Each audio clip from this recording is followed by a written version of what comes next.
Okay, hi and welcome everyone. This is the UCCS Undergraduate Student Policy Research Showcase, and we're really pleased to welcome all of you here.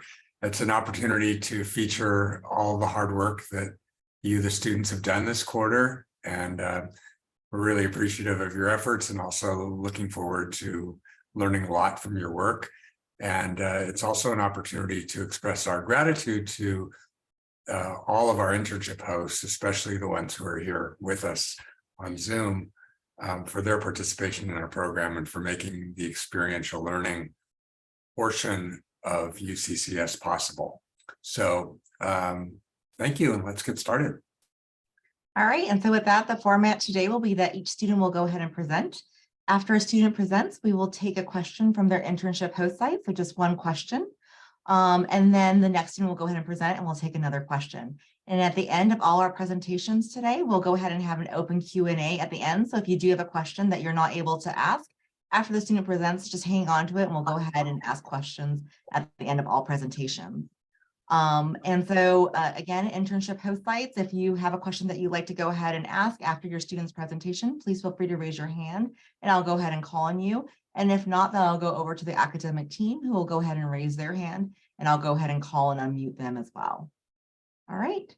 So with that, our first student that's going to go ahead and start us off is Isla Moshawar, who interned with the Office of U.S. Congresswoman Doris Matsui.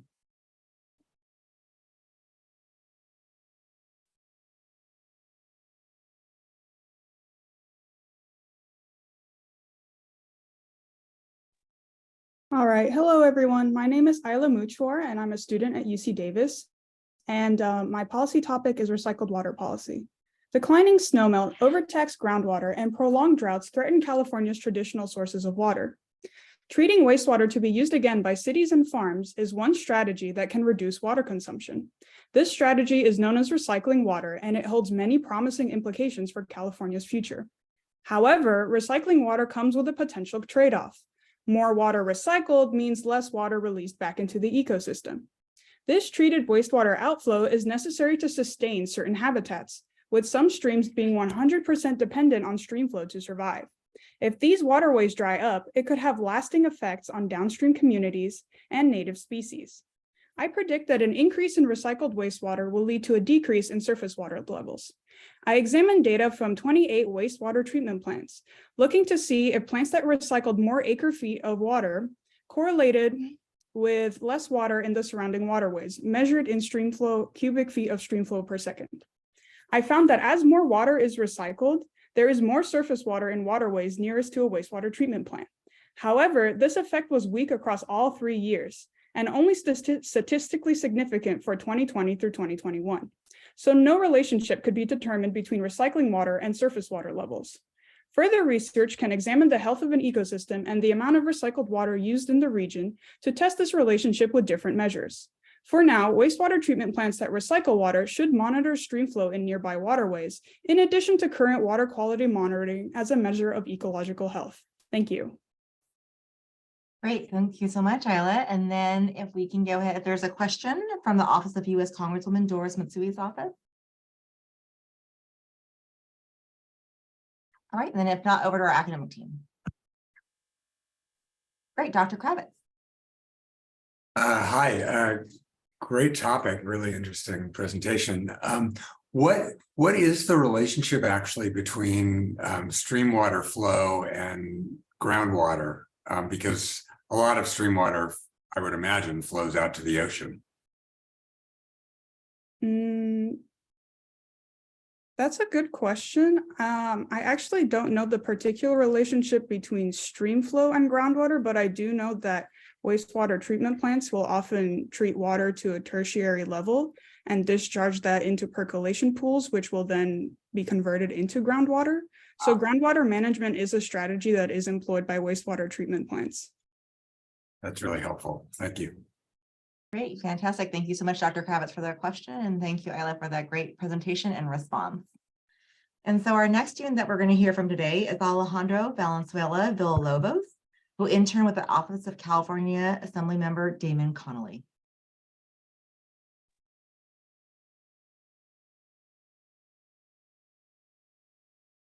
Can you everyone see? Yep, looks great. All right, cool. Yeah, thank you, Cindy. And I'm of course Alejandro.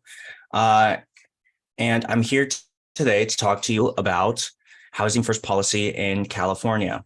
So since 2016, California has implemented a housing policy model seen to be effective at reducing homelessness in both the United States and internationally. This policy model is known as housing first, where permanent supportive housing is given with wraparound services without prerequisites for receiving said housing, for example, sobriety. Yet California's homeless population has grown till today, where it now accounts for over a quarter of the nation's homeless. To understand this, I want to understand the relationship between rental vacancy rates as a measure of housing supply and homelessness before and after housing first became a statewide policy. I hypothesize that housing supply will have an inverse relationship with homelessness in these housing first areas. I have taken a sample of 6 California counties with pairs of similar population and run an analysis comparing their relationship between the rental vacancy rates, my independent variable, and the homeless population, my dependent variable.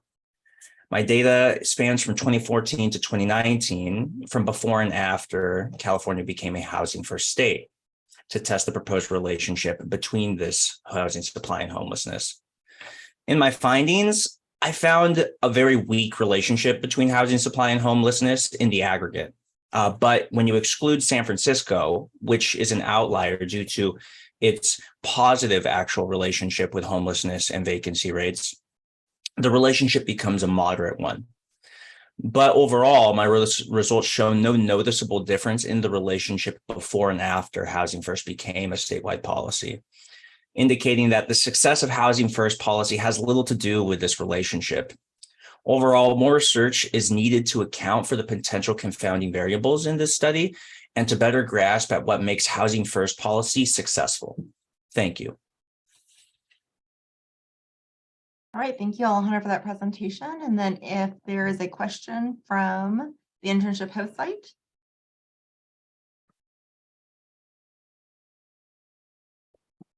All right, and then if not, over to the academic team.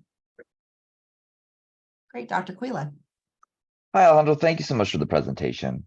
I was just wondering if you go a little bit more into your hypothesis and why you think, well, what, so you mentioned you think there'll be an inverse relationship. Just can you explain kind of what that means and why you think that that might be occurring? Absolutely. Great question. It's hard to fit it all in just 2 minutes, but the reason I think with a higher housing supply, nice cat. The reason I like the higher housing supply measured by rental vacancy rates for homeless individuals means that there's more homes available for these housing first programs to use and place people in permanent supportive housing. Usually these programs work with landlords in contracts where they provide funds and the housing first program provides the tenant. Usually they have to get to know. If there's very few houses or rental spaces available, it makes sense intuitively that the housing first policy would be harder to succeed with. Great, thank you. Great, thank you so much again, Alejandro, for that presentation. And thank you, Dr. Quila, for that question. And so the next student that will be presenting today is Isla Garcia, who interned with the Office of Assemblywoman Sharon Quirk Silva.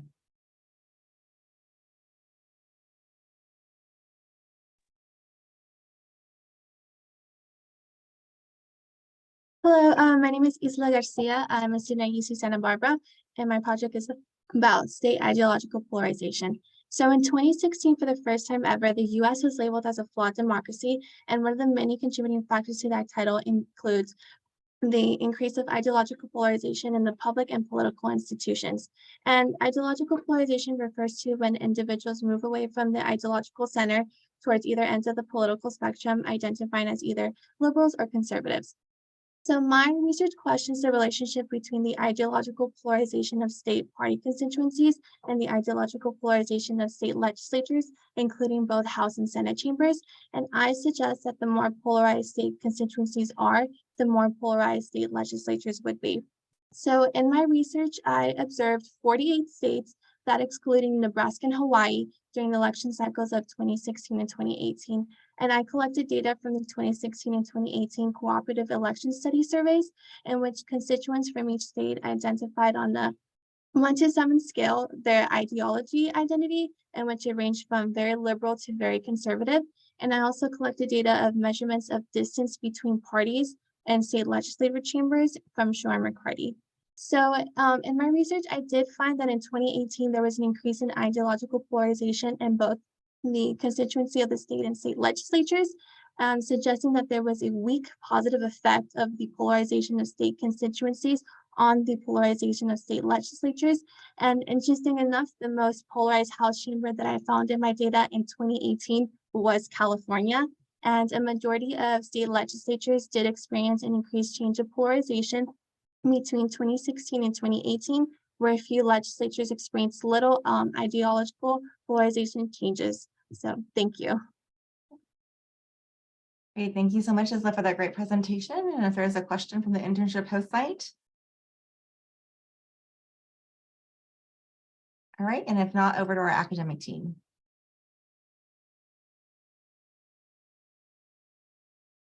All right, Dr. Oh, all right, why don't we go with Paige with this one? Hi, Isla, great presentation. I wanted to ask you about the outliers in figure 4. So who are those chambers where the constituency, I'm thinking of that bottom right blue dot, where the constituency seems to have polarized, but for whatever reason, the chamber itself depolarized. Do you know who that is and why that might have happened? Yes, so I know that it's Kansas. I'm not sure why, but to have like a suggestion or hypothesis.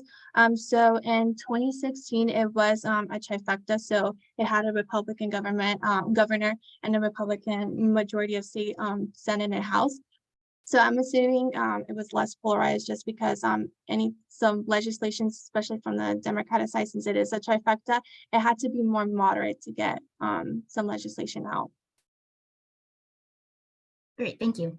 Great, thank you so much, Isla, for that great presentation and for responding to the question. And thank you, Paige, for the question.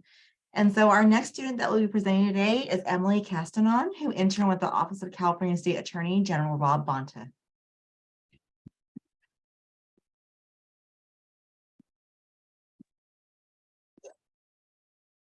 Hi, everyone. My name is Emily Castanon, and I'm from UC Irvine. There has been a great amount of mass shootings and gun-related deaths within these 3 months of 2023. In the US, there has been over 100 mass shootings and around 7,954 lives have been lost because of gun violence in 2023. I propose that strict gun laws in states decreases gun violence. I will be measuring strength of gun laws by the number of gun laws of each state. By measuring the number of gun laws and percentage of firearms, I will then measure the number of gun deaths per 100,000 in each state. I retrieved this data from the year of 2021. By studying our 50 states, I noticed that Republican states have less gun laws, higher rates of gun ownership, and more gun-related deaths than Democratic states. States like Mississippi, Montana, and Wyoming have only 5 or less gun laws. These states are 50% higher in gun deaths than the national average. While states like California, Connecticut, and Massachusetts have over 90 gun laws and are 37, 56, and 73 below the national average for gun deaths. This revealed that states that have the least or weakest gun laws will lead to the increase of gun-related deaths. With future research, illegal gun trafficking can be studied as well to prevent gun deaths. With greater time, I will improve my research by diving deeper into gun violence by studying suicide and other related factors. Thank you for listening and thank you for your time. Okay, thank you so much, Emily, for that great presentation. And then there is a question from the internship host site. So Cesar Ruiz.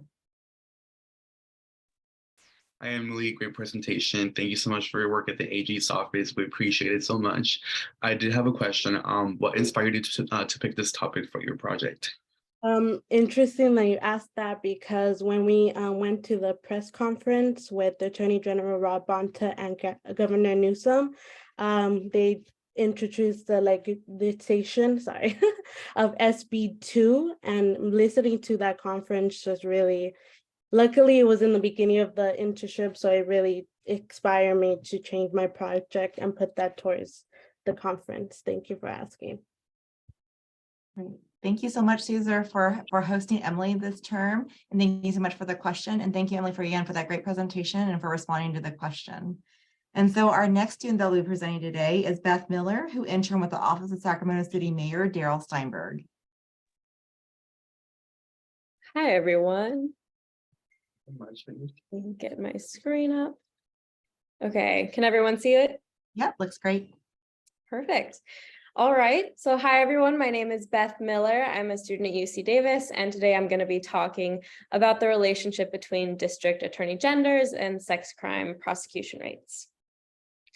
In 2015, 1 in 5 women experienced some form of sexual assault, but this is only a fraction of the true number, considering that only 5% of cases are actually reported.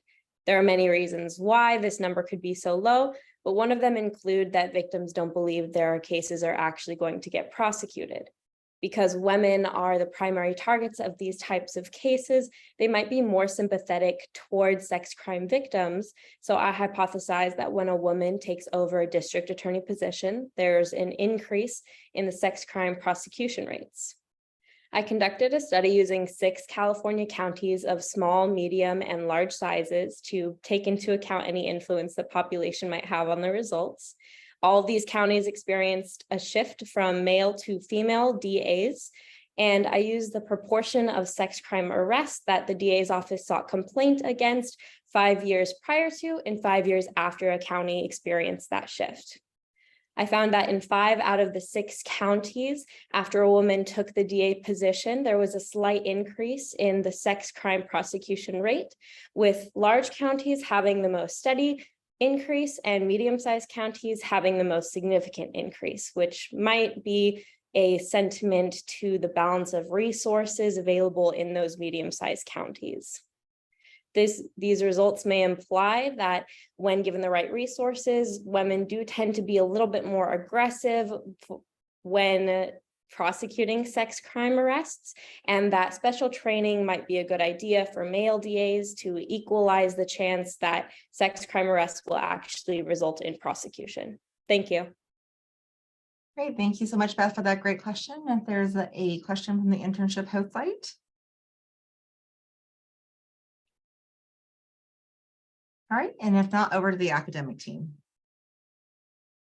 I've got multiple questions. All right, so Dr. Quila. Hi, Beth. Thank you so much for your presentation. I was just wondering if you had any thoughts as to why you saw these kind of slight or, more moderate increases for these large and medium-sized counties, but saw a decline in the small counties. If you want to just go into that a little bit. Definitely. That's a great question. My own personal perception of it is mostly based on the sample size. For medium-sized counties, the amount of cases that we're seeing never surpassed 24 cases at any given time during upwards of an 11-year period, versus medium and large-sized counties, you just had a higher sample size to go off of. And I think that medium-sized counties probably are the most accurate and reflective of California, given that the majority of counties in the state have around a 200 to 300,000 population size, which is the exact population size that these ones reflect. Great, thank you. Great, thank you so much again, Beth, for that great presentation and for responding to the question. Thank you, Dr. Quila, for the question. And so our next student that will be presenting today is Hazel Rodriguez, who interned with the Mexican Consulate.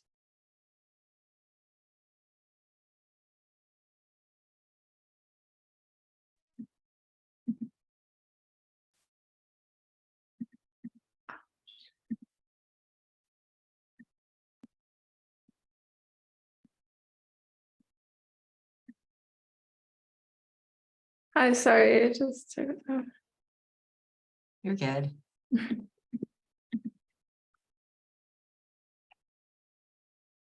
Okay. Hi, everyone. My name is Hazel Rodriguez, and I am a third-year politics student at UC Santa Cruz, and my research will be focusing on first-generation college students. So first-generation students face a variety of obstacles getting into college and once finally making it in. These issues include academic and psychological, social, and financial challenges, many intertwining with one another. My question regarding these obstacles is, how does a parent's educational level affect how their first generation child navigates their experience throughout college, and in what ways? I propose that the lower the parental education, the more obstacles students are likely to face getting into college and once in. To answer this question, I looked at data from the University of California Undergraduate Experience Survey 2022, which had an N size that varied between 26,000 and 13,000, depending on the question. The independent variable that I observed was a student's parents' educational level, the options being first generation and not first generation. On the other hand, my dependent variable was the answers and percentage received from the survey. These answers were regarding categories such as satisfaction, money problems, academic experience, and food insecurity.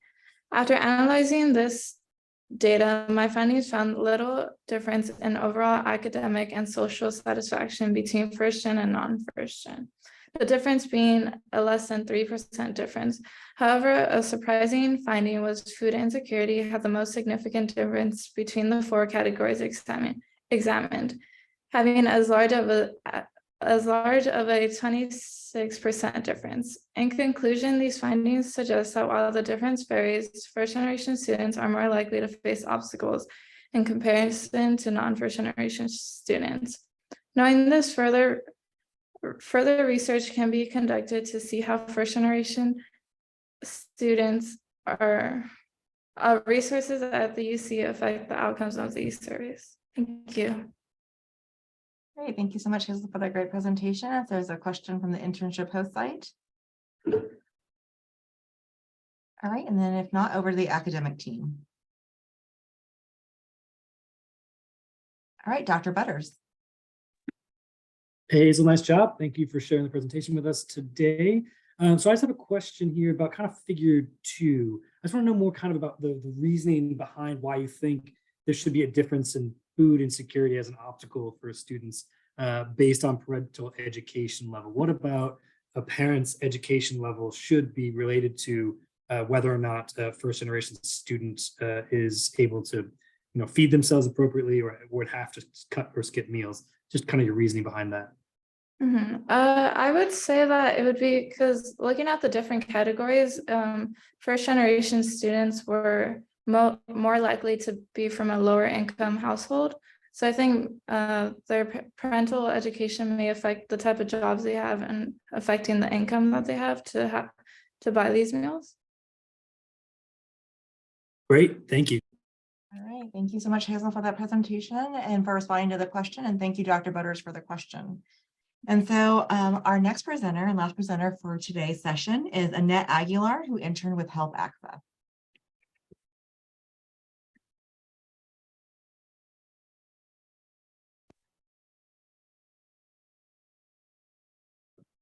Can everyone see my screen? Yes, looks great. Thank you. Okay, awesome. Well, hello, everyone. My name is Annette Aguilar. I'm from UCCS, and today I'll be talking about insulin. So there's an estimated 39 million Americans who utilize insulin to survive and maintain their condition. With high demand and effectiveness of this life-saving drug, prices of insulin have drastically risen, and where the average price of insulin per unit rose by 54%.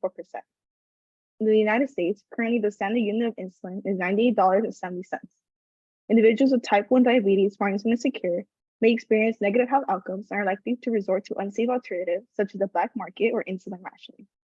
In the beginning of 2019, Colorado was the first state to implement insulin caps, with 21 states following within the years. I propose that states with higher hospitalization visit rates are likely to have insulin caps, while states with lower hospitalization visit rates are less likely to have insulin caps.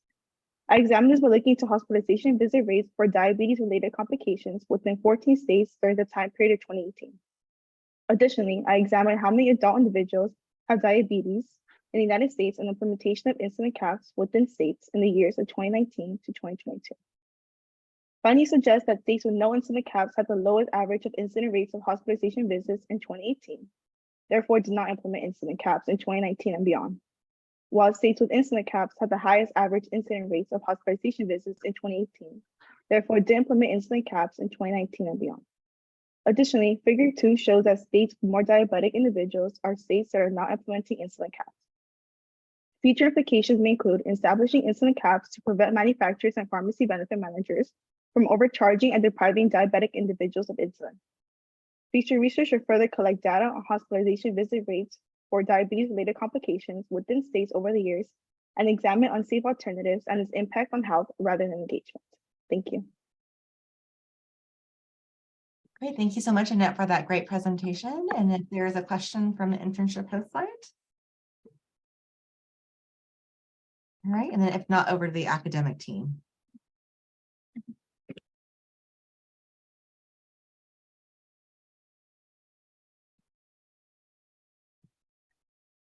All right, Dr. Quila. You can let Paige go. Paige's got a question. Oh, Paige. Hi, Annette. Thank you for this presentation. So I buy your causal narrative that hospitalizations in a year prior could lead states to implement an insulin cap. I'm very curious, though, about that second finding that you, correct me if I'm wrong, but you found that states that had more diabetic individuals living in those states did not end up implementing an insulin cap, or at least not a significant level. Why do you think that was, that you found the hospitalization drove insulin caps, but having a general population with a lot of diabetes plagued individuals did not? Yeah, great question. Upon looking into like figure 2 and figure 3, I believe that states without insulin caps did have a higher hospitalization, did have individuals with diabetes who are higher compared to hospitalization rates. I think that has to do with mostly because you could be diabetic, but it depends on the way you manage your diabetes. Yes, you could have a state could have higher population diabetic individuals, but it also depends on the individual themselves, whether that state has an affordable insulin or make insulin more accessible. So I think it depends on those kind of factors, as well as looking into when we see individuals who engage in underground exchange activity, they do this to prevent hospitalization rates. So we also kind of see if these states had higher engagement in underground exchange activity compared to other states. Did that answer your question? Great, thank you so much, Annette, for that great presentation and also for responding to the question. And thank you, Paige, for that question. So with that, I'm going to go ahead and let Brooke stop the recording.